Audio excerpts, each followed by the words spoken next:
Возачот Кочани кој управувал со патничко моторно возило Fiat Punto денеска околу пладне удрил во пешак кој поминувал на пешачкиот премин кај поштата и го соборил на асфалтот. При падот пешакот кој бил возрасен маж се здобил со повреди на главата и телото, за што сведочат трагите од крв.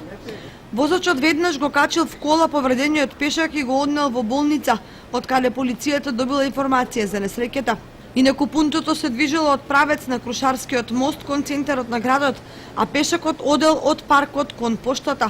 Неофицијално дознаваме дека пешакот прво ја поменал улицата, но неочекувано се вратил назад, при што на него налетало патничкото моторно возило.